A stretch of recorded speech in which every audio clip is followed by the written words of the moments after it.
porque para mí el vivir es Cristo y el morir es ganancia. Fíjense, hermanas y hermanos queridos, esta pequeña expresión revela tanto que podríamos escribir un tratado devocional respecto del amor de Cristo y el amor comprometido que Él ha tenido por cada uno de nosotros.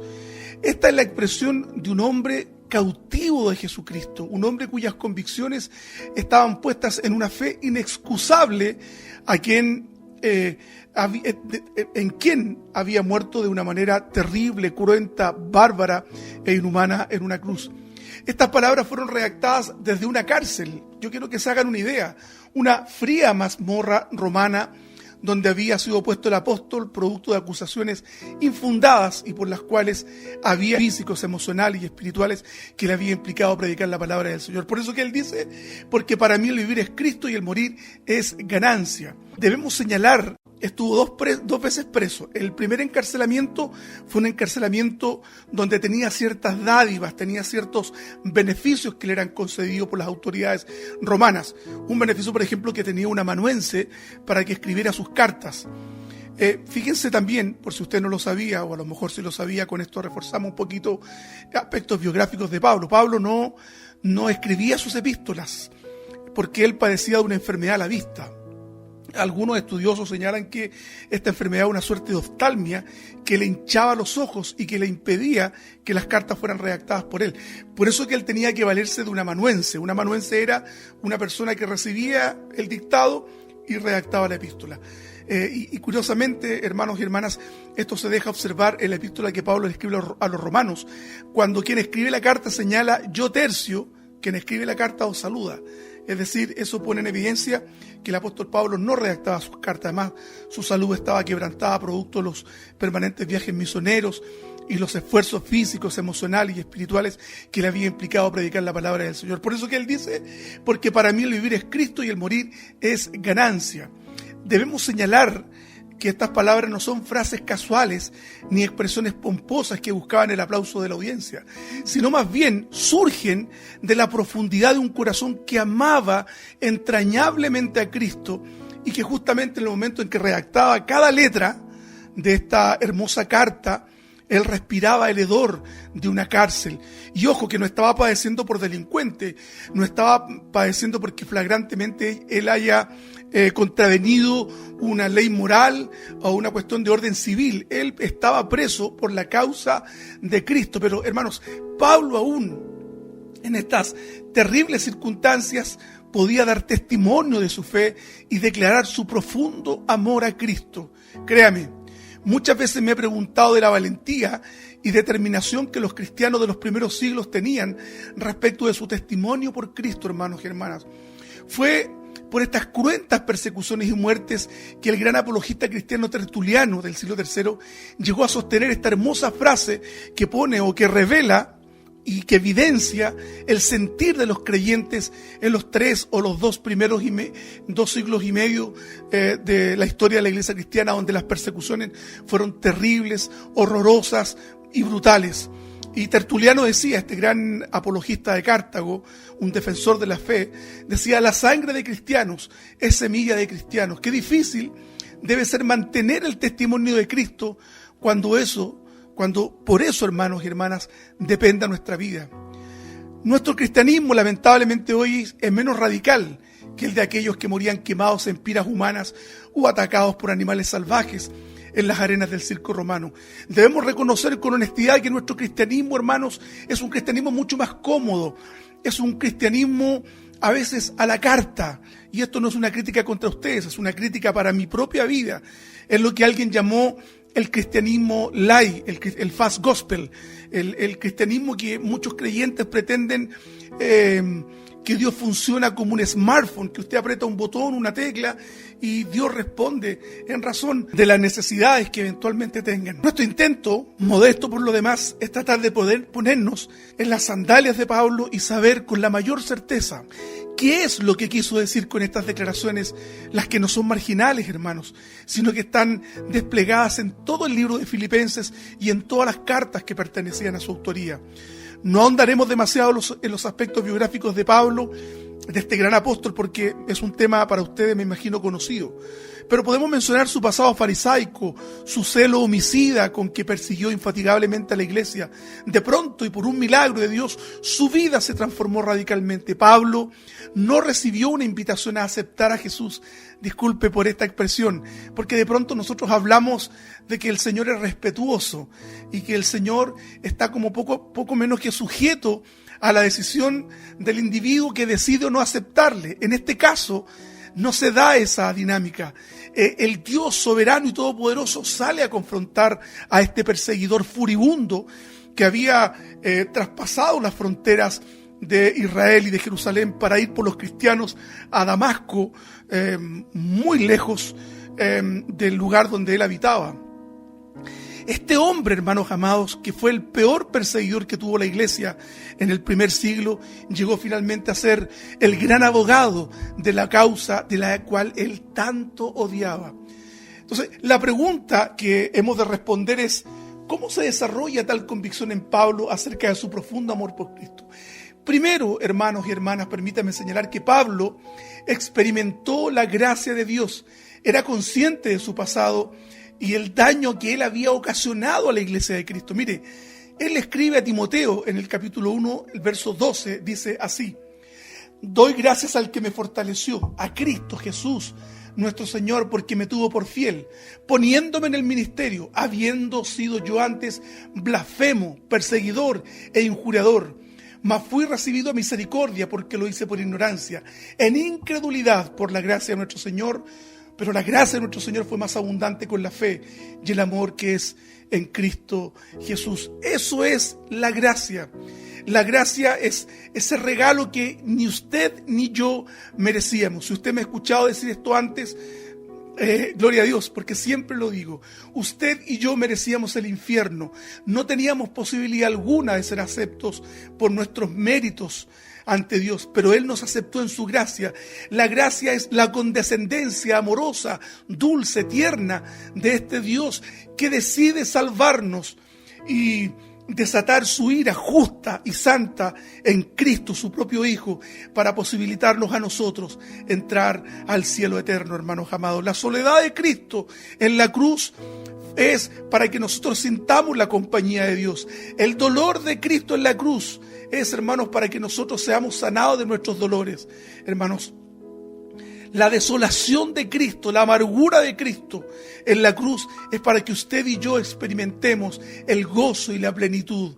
En Él, hermanos, en Él se desplegó todo el amor por cada uno de nosotros. Y el apóstol Pablo era consciente de esto. La gracia de Dios que operó en el corazón de Pablo transformó la totalidad de su vida.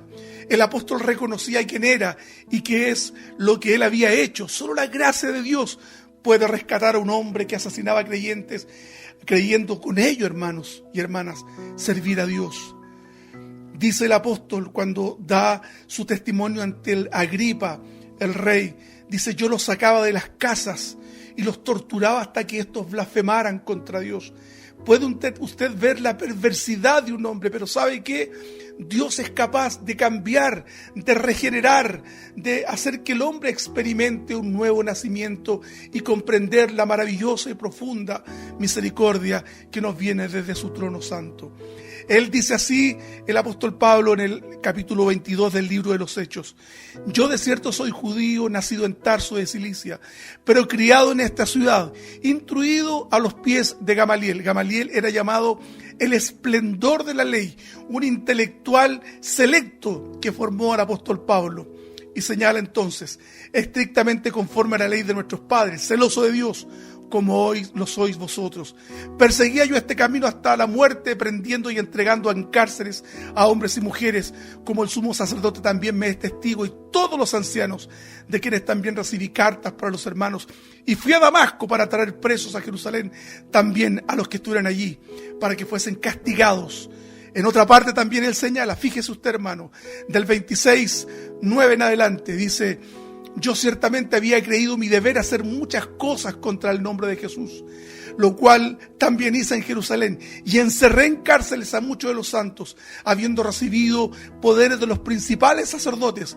Y cuando los mataron, yo di mi voto, y muchas veces castigándolos en las sinagogas, los forcé a blasfemar, y enfurecido sobremanera contra ellos, los perseguí hasta en las ciudades extranjeras. ¿Puede usted ver a un hombre, hermanos, consumido por el odio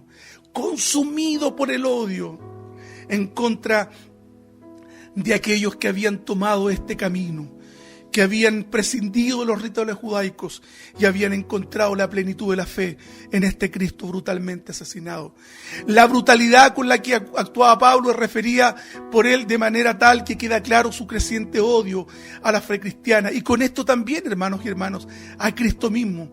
Era imposible para los creyentes de ese entonces imaginar siquiera que este sujeto que les propinaba una violencia inusitada, que los hacía blasfemar, que los torturaba, haya sido el objeto de la gracia de Dios. Hermanos, ¿cómo era posible que un criminal de la talla de Saulo haya recibido una muestra tan grande de bondad? Esa respuesta usted y yo la tenemos.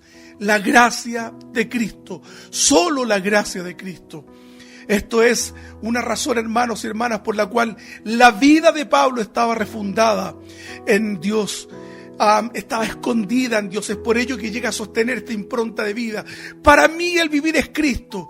Pablo contemplaba no solo la gloria de Cristo, sino su misericordia y piedad al recibirle a Él, el peor de todos y de quien menos se podía esperar. Cuando la comunidad cristiana de Jerusalén supo que Saulo había experimentado la conversión a la fe cristiana, no lo podían creer. Era imposible que ese imperturbable criminal haya recibido de Dios tanta gracia, pero así es nuestro Dios. Así es nuestro Dios. Él perdona nuestros pecados, como dice el Salmo 103. Como el oriente del occidente, como está lejos el oriente del occidente, hizo alejar de nosotros nuestras rebeliones. Como el Padre se compadece de los hijos, así se compadece el Señor de los que le temen. Ese es nuestro Dios, un Dios de misericordia que en Cristo obró justicia para imputárnosla a nosotros, y nosotros podamos mirar el Calvario con esperanza, con fe, con gozo. Aleluya, bendito el Señor. El Evangelio a lo largo de la historia ha atraído a los hombres más despreciables a las plantas de Cristo. El epitafio de la tumba de John Newton, antiguo traficante de esclavos y autor de la hermosa letra del himno más versionado de la historia en estos últimos 500 años por lo menos. Me refiero a la canción Amazing Grace, que me imagino, gracia maravillosa o gracia asombrosa, que me imagino usted ha escuchado. Señala lo que su vida implicaba respecto de Cristo. Dice así el epitafio de John Newton. John Newton era un hombre perverso, era un traficante de esclavos, un hombre, hermanos, que no tenía respeto por la dignidad humana de ninguna manera. Y su epitafio dice: antes un infiel y libertino, un siervo de esclavos en África, fue por la misericordia de nuestro Señor y Salvador Jesucristo, perseverado, restaurado y perdonado, y señalado para predicar la fe que Él por tanto tiempo había estado destruyendo. Solo Cristo es capaz de cambiar el corazón más terrible, más odioso, más lleno de pudredumbre. El Evangelio de Cristo ha restaurado millones de vidas a lo largo de la historia, estos últimos 20 siglos. Su nombre glorioso es sinónimo de esperanza, dulzura y salvación. Por eso su voz resuena a través de todas las edades. Vengan a mí los que están cansados y cargados, y yo les haré descansar. ¡Qué hermosa promesa! Vengan a mí los que están cansados. Hermano o hermana que estás conmigo hoy día, tan lejos desde este escritorio acá en Santiago de Chile, quiero decirte que en Él siempre hay esperanzas. Siempre hay esperanzas en Cristo. No es una cuenta bancaria que se gaste su saldo. No, en Él siempre tenemos saldo para recurrir, lo digo en términos figurativos, para recurrir toda vez que nuestra vida esté en bancarrota. Pablo sostiene en otra de sus epístolas, en 2 Corintios 5:14, porque el amor de Cristo nos cinta a actuar de esta manera, pensando esto, que si uno murió por todos, luego todos murieron. Y por todos murió para que los que viven ya no vivan para sí, sino para aquel que murió y resucitó por ellos. Por eso que mi pregunta esta noche, hermano, hermana, quiero preguntarte con el mayor de los respetos, ¿estás viviendo para Cristo? ¿Está tu vida bajo la sombra de la cruz? ¿Crees tú que los brazos de la cruz son lo suficientemente fuertes todavía para sostener el destino de tu alma, el destino de tu vida, el destino de tu familia? ¿Lo crees? Amén. Es al contemplar la gloria de Cristo, por fe que somos edificados espiritualmente y edificados en este mundo, porque al contemplar su gloria, la vida y el poder de la fe se fortalecen cada vez. Es por fe que crecemos para amar a Cristo. Entonces, si deseamos una fe fuerte y un amor poderoso que nos dé descanso, paz, satisfacción, debemos buscarlo a Él, contemplar diligentemente la gloria de Cristo, por la fe ciertamente. En esta tarea deseo yo, hermanos, personalmente, al igual que Pablo, vivir y morir permanentemente. En la gloria de Cristo fijaré yo todos mis pensamientos y deseos, y cuanto más vea la gloria de Cristo, más se marchitarán ante mis ojos las bellezas pintadas de este mundo, y seré cada vez más crucificado para Él. Hermanas y hermanos, Pablo tenía profundas convicciones respecto de Cristo. Pablo, después de exponer su currículum frente al menosprecio de que era objeto de parte de sus adversarios, dice en Filipenses 3:7, pero todo lo que era para mí ganancia, lo he estimado como pérdida por amor de Cristo. Y dice más adelante, lo tengo como basura. La palabra en griego basura son desechos, estiércol. Eso es la palabra. Todo mi currículum, todo lo que yo he ganado es nada comparable con el amor de Cristo. Estas palabras, hermanos y hermanas, resuenan en mi conciencia mientras escribo esta reflexión. Es curioso cómo muchos de nosotros tenemos mayor aprecio por las cosas del mundo que por Cristo. Somos renuentes a entregarle nuestro corazón de manera total para que Él tome el control absoluto de nuestra vida. Hermanos, Cristo no quiere una parte de tu vida. Cristo no quiere un espacio de tu vida. Cristo lo demanda todo. Todo. El Cristo martirizado en la cruz del Calvario debería inspirar nuestras vidas hasta el punto que toda nuestra existencia se explicara a la luz del Evangelio. Basta de ese Evangelio aguado, aquí en Chile decimos aguachento, ese Evangelio, hermanos y hermanas, que se diluye, que es como papel y azúcar, como decía un predicador hace algunos años atrás. Pablo sostiene con profunda convicción que todo lo obtenido en su vida fuera de Cristo de nada le era útil en esta nueva etapa de su vida. Aquellas cosas que de pronto resultaban motivo de orgullo para nosotros eran una totalidad de cuestiones sin importancia para el apóstol Pablo. Era demasiado bello lo que había ganado, era demasiado grande lo que el Evangelio le había comportado, que ninguna experiencia pasada podría siquiera igualarse a lo que él estaba experimentando en Cristo. Ponga usted por favor atención a lo que señala también en Filipenses 3:8. Y a decir verdad, incluso estimo todo como pérdida por la excelencia del conocimiento de Cristo Jesús, mi Señor. Por su amor lo he perdido todo y lo veo como basura para ganar a Cristo. ¿Qué descansas tú, hermano y hermana? ¿Sobre qué están fundadas tus convicciones? ¿Sobre tu profesión, sobre tus habilidades, sobre tu personalidad, sobre tu cuenta corriente, decimos acá en Chile? Sobre el dinero que tú tienes ahorrado, ¿sobre qué? Sobre las relaciones interpersonales que tienen. Te vas a dar cuenta que todo lo que tú estimas como aquello que eventualmente pudiese sustentarte en tus momentos de quebranto, te darás cuenta que no es absolutamente nada, que el único que puede sostener tu vida es Cristo y nadie más que Cristo. La palabra pérdida o perdido la utiliza 3 veces Pablo. La expresión en el idioma original nos da la idea de sufrir daño o estar en desventaja respecto de otros. En el caso de Pablo, su conversión le implicó la pérdida de su estatus como rabino y hombre de profunda influencia en el medio en el que él se desenvolvía. Cristo trajo carencias a su vida, pero claramente aportó una cantidad indeterminada de beneficios espirituales. Por fin Pablo había hallado paz en Cristo, una paz que la religión no había logrado proporcionar en absoluto. Pablo encontró la verdadera paz y el sentido de su existencia solo en Cristo. La expresión, la excelencia del conocimiento de Cristo Jesús parece un eco de las palabras del profeta Jeremías, quien también comprendió la superioridad de conocer y entender al Señor. Fíjese lo que decía Jeremías, capítulo 9, verso del 23 al 24. Así ha dicho el Señor: no se alabe el sabio en su sabiduría, ni en su valentía se alabe el valiente, ni el rico se alabe en sus riquezas, mas alabes en esto el que se hubiere de alabar, en entenderme y conocerme, que yo soy el Señor, que hago misericordia, juicio y justicia en la tierra, porque estas cosas quiero, dice el Señor. Los hombres del tiempo del profeta, como los de hoy en día, podían alabarse y ufanarse de su valentía, sabiduría y riqueza. Parece que estas tres áreas han sido fuente de satisfacción y realización para muchos. Hay vanagloria, autoestima y cierto orgullo al sentir el respaldo de un reconocimiento en cualquiera de esos tres aspectos, en tu valentía, en tu sabiduría, en tu riqueza. Un espíritu falso de superioridad hace que el hombre espere ser alabado por su sabiduría, por su valentía o por su riqueza.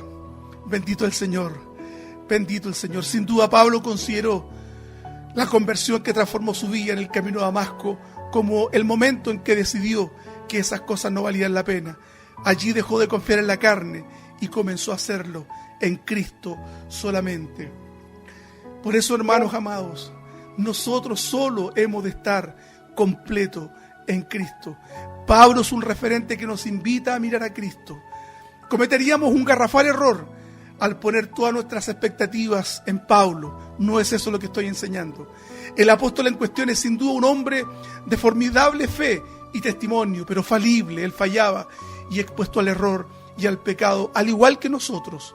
Les hago saber esto, pues de pronto hay quienes exaltan a Pablo más allá de la prudencia bíblica. Él era un hombre de cualidades sobresalientes, pero nuestra meta, hermanos y hermanas, es Cristo. El apóstol es un referente, no cabe duda, pero Cristo constituye nuestra fuente de verdad y satisfacción espiritual. El mismo consejo paulino lo encontramos en 1 Corintios 11:1. Sed imitadores de mí, así como yo de Cristo. Esto sin duda que nos pone en la correcta perspectiva, que a quien tenemos que mirar es a Cristo. Es Él y nadie más que Él que nos ha permitido, mediante su sacrificio, limpiar nuestros horribles pecados y hallar el socorro y el amparo en la cruz que nos trajo salvación. Cristo ha de ser el centro de toda nuestra vida, que cada poro de nuestra piel exude la fe que Él ha impartido en nuestros corazones. De pronto, hermanos y hermanas, nos cuesta tanto amar a Cristo. Corremos despavoridos en busca de las luces de este mundo, olvidando lo que la palabra nos señala respecto del engaño, de los brillos fluorescentes del pecado. Juan el apóstol nos recuerda lo siguiente. Cito la Nueva Traducción Viviente. Dice Juan 2, 1 Juan 2. Pues el mundo solo ofrece un intenso deseo por el placer físico, un deseo insaciable por todo lo que vemos y el orgullo de nuestros logros y posesiones. Nada de eso proviene del Padre, sino que viene del mundo. Y este mundo se acaba junto con todo lo que la gente tanto desea, pero el que hace lo que a Dios le agrada vivirá para siempre. Cuando se menciona el mundo, no está hablando del planeta, hermanos y hermanas. Está hablando del sistema de vida, del sistema de cosas que están insertos en la vida de las personas.